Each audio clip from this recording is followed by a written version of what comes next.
Hey guys, it's Vince real quick. I'm just jumping in before the video starts. This is going to be uncut and everything.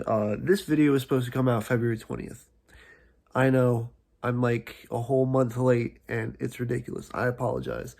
But there's been just a lack of motivation, just to like edit and create videos right now. I'm hoping as free agency starts up today, that will change. Again, I'm sorry for this being a late upload. I would have had it out sooner, but just lack of motivation and me just being busy in general with a bunch of other stuff. And overall, I just want to apologize. I'm going to try and devote more time to this YouTube stuff and just overall deliver more content for you guys, because I had a bunch of content planned for this off season. So I need to deliver on that. So again, I'm sorry.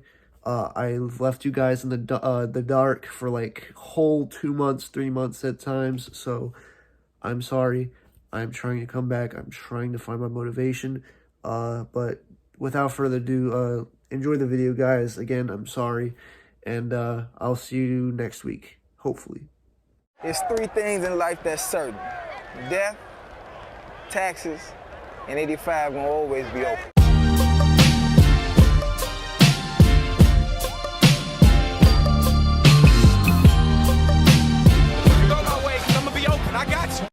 Hey everybody, my name is Vince, and welcome back. We've now had about a week to digest and go over the Super Bowl for the Rams versus the Bengals, in which the Bengals unfortunately lost 23-20. A gut-wrenching defeat that had me on my knees. That's not a joke, by the way. I was severely hurt. But that's not what we're here to talk about today. Today, I just want to kind of recap, go over, and just progress what happened in that Super Bowl a week ago now. So, with that being said, let's jump right in. What we can take away from this game right away is the Bengals obviously failed due to their offensive line. The offensive line was definitely the main issue, and it's mainly what cost us the game as a whole. We gave up 7 sacks, 5 of which in the second half. Unacceptable. And it really just pissed everybody off watching the game as a whole. Isaiah Prince, horrible. Kimadenji, horrible. Quinn Spain had a bad play at the last rep, but of course it was Aaron Donald. I mean, you're not going to really do much against him. And Jonah Williams didn't even do all that well either, to be fair. But overall, man, everybody fucked up. Everybody had a mess up. Don't blame this game solely on the offensive line. You can blame them for the majority of it, and I have no problem with that.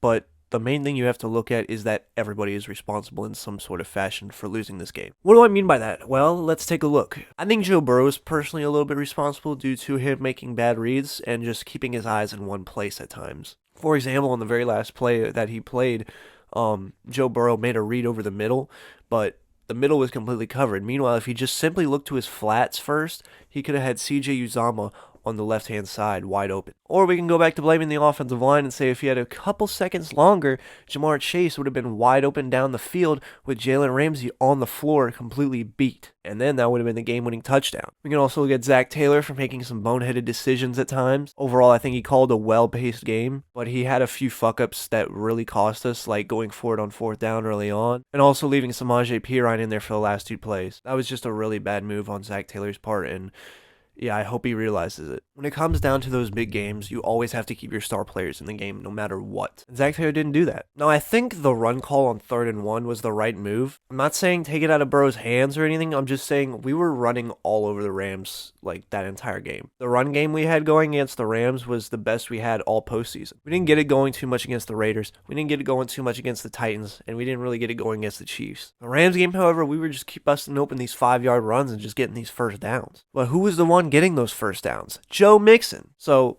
bad part on Zach Taylor for that. We can also look at Tyler Boyd, who dropped his first pass in, over 2 years. I mean, that pass was critical. If he catches that and gets a first down, who knows where we're at right now. And I'll be honest, that after that happened, it really just felt like we weren't meant to win this game. Because, like, that just doesn't happen, Like, it was insane. Another person you can put the blame on is Eli Apple, because he gave up some bad plays and 2 touchdowns in the Super Bowl. But you could also look at Louis Narumo for the blame, because he put Eli Apple one-on-one by himself on Cooper Kupp. To me personally, that is the biggest fuck up of them all. Why are you putting your cornerback 2, or really cornerback 3 if you want to call it, on the wide receiver 1 on an island all by himself in crunch time on the last drive? Put Chidobe Awuzie on him or just double him. It's as simple as that.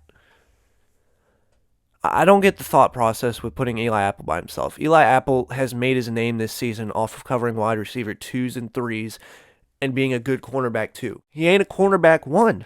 Stop using him like one. And of course, the obvious one we can also put the blame on is the refs, but I'm not going to do that. The refs made boneheaded decisions on our part, yes, but it was also for the Rams' part. They went both ways. There's no doubt about it. They fucked up on so many calls. No holding call against Jalen Ramsey, no face mask on T. Higgins, no holding call on Logan Wilson, etc., etc. It goes on and on. But with all that out of the way, let's start breaking down a few plays. The touchdown to OBJ, it was really decent coverage by Mike Hilton, honestly, but OBJ is just a freak of nature, and he just made an insane play. He really did. It was amazing to see what he did. And also that play on Cooper Kupp, Eli, I don't know what the communication issue was on that. It looked like a miscommunication issue. I don't know if Apple was supposed to drop back and cover it, or the safety was supposed to cover it the entire way, or I don't know what it was going to be. Whatever it was, and whatever miscommunication it may have been, Eli Apple gets the blame for that. He's the one closest to him. He's the one who's supposed to drop back, it looks like.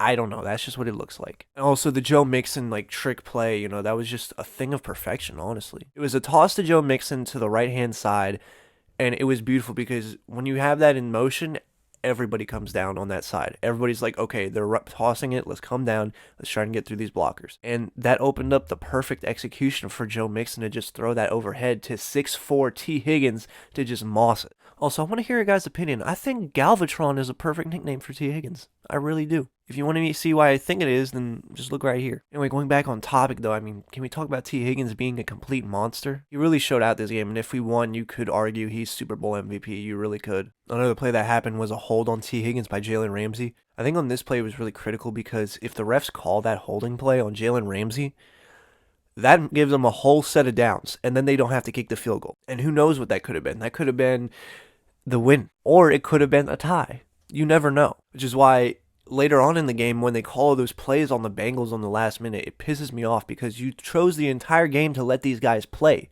and now you're going to go and throw all the flags? It doesn't make any sense. And of course, that also brings us to the T. Higgins face mask. I think on this play, it was a really good play. It really was. One-on-one T. Higgins, I think T. Higgins would have made that catch regardless, but obviously he did the face mask, and that should have been called back. But I can spend all day on it, but the refs are not the reason we lost this game. It's not. It was just poor execution all around on all these players and coaches. So it was a really good play, but it just got ruined by unfortunate circumstances, in my opinion. Another play I should look at is Joe Burrow stepping up to throw in the pocket and coming short on Jamar Chase on a comeback route. I don't know how you don't fit that throw in there perfectly. I believe Boyd was wide open on the other side, and that would have been probably a better target for Burrow. But Jamar Chase could have caught that. He really could have. And, Burrow just underthrew him. I don't get how that happened, but that was just another, poor decision or poor athletic ability by Burrow, you could say. And it's unfortunate that didn't go through because that's another big moment in the game. And just overall, all these other plays we can go through, it was mainly just the offensive line falling apart and just not being able to hold anybody. 5 sacks in the second half. The first half, they did actually very well. Very well. They only gave up 2 sacks, and the second sack came at the very, very end. They played well. They've really played well in the first half. But the second half, the floodgates opened. And that ultimately led to the Rams' game-winning drive. I don't want to go through all the penalties because, like I said, the refs aren't the reason we lost this game. So I'm going to go to the Cooper Kupp touchdown. On this play, Eli Apple, I think, actually played decent coverage for what it's worth. He got a hand in on there, and he had his hand on the ball. But at the end of the day, Eli Apple is not built to cover wide receiver ones, and it showed. Cooper Kupp has insane catching ability. And, for a guy like that, you got to put Chidobe Awuzie on him. No doubt about it. Or double him. You can't leave Eli Apple on an island like that. It's doing a disservice to him, and it's just setting him up for failure. And you can't set up a guy like Eli Apple for failure when all season long he's been talking loads of shit because he's had a good season. You can't do it. You just can't. So to me, it's just bad coach management, and it was a bad play call and setup. Could have done a million things better on that play, and I feel like in those situations you should always double Coop. Always. And then that leads us to a horrific play. I think it was the drive before the Kupp touchdown, but Burrow got sacked really bad and sprained his MCL. It was a great play by the defensive guys, and they made a huge sack, and it made him punt. But it was a dirty play. I've looked at all angles. I've looked at how the players act and everything. It was a dirty play, and it seems like they know it. Von Miller, I lost a little bit of respect of. Leonard Floyd, just not that good of a person after this. You could see they intentionally came down on Burrow's knee, held it, and just crushed him with it. It was ridiculous. And then they celebrated afterwards. Even after the fact, Von Miller knew it was a sprained MCL and that Burrow got severely hurt. After the game, on his celebration post, he posted a picture of him celebrating that sack on Burrow that he injured him. Like, what the fuck? And all I've seen all day is just Rams fans saying, oh, get over it. You guys lost. Like, I know we lost. Congratulations. You guys played a phenomenal game. But just because you guys won doesn't mean I can't criticize your teammates and players for being dirty pieces of shit. Von Miller's a legend. I have respect for him in that department. But be a better person. And lastly, we're going to bring up these last two plays that really sealed the game. Samaje Perine in there on 3rd and 1. You always have your star players out when it's crunch time. There's no question about it. Don't try and fool them and say, oh, if I put in Samaje Perine, they're going to think pass. But then I'm going to hand it off to them and they're like, oh, shoot, it's a run. Stop. Just put your star players in there and let them do their thing. Just let them do their thing. It shouldn't be that hard of a call to just not put your star players in to try and play mind games. You're overthinking it at that point. Zach Taylor's still 38. He's got plenty of room to grow and learn, and this is just one of those learning experiences. Now, we can go two ways with this. If the offensive line was better, he might get the first down. If Joe Mixon is in there, he'll know to cut back and get the first down. We can go all day with that.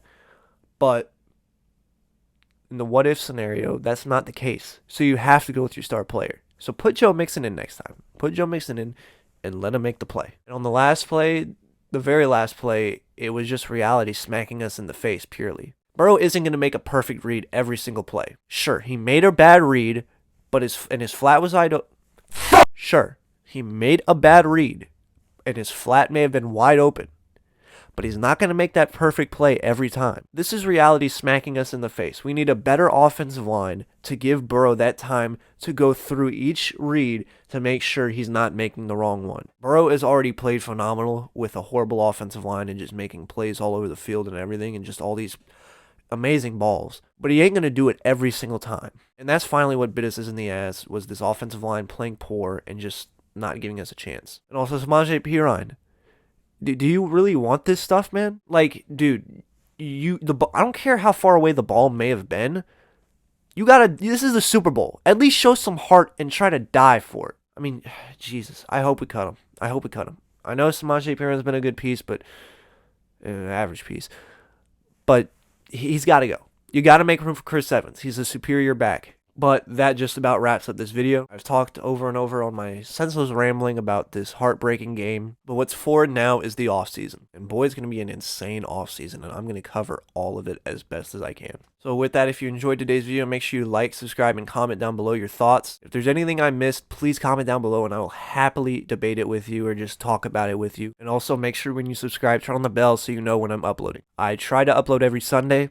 That's my goal. But I don't reach it all the time, so sorry. In fact, this video is being made on Sunday right now, so if I don't get it out by Sunday today, I apologize. Also, make sure to check out the Jungle Fever podcast, which I co-host with Rax, my good friend. Just look him up on YouTube. That's them right there. Follow Rax's social right there. If you want to follow my social media, follow my Twitter. The @s are right there, and the links are in the description. The same goes for the Jungle Fever podcast and Rax. I'm always doing spaces on Twitter talking about free agency and the offensive line and just the games in total. Sometimes with Zim as well, so make sure you stay tuned for that. Just come through, listen to that if you want to, and follow me on Twitter and follow Rax as well. I'll also keep you updated on a lot more stuff with videos and all that other good stuff. Lastly, I know it's hard to deal with that heartbreaking loss, but all you can do is just spend time with your family and your loved ones. Be safe. Have a good time with friends. Go outside. Just enjoy life. And have a blessed day. Hoo day, everybody.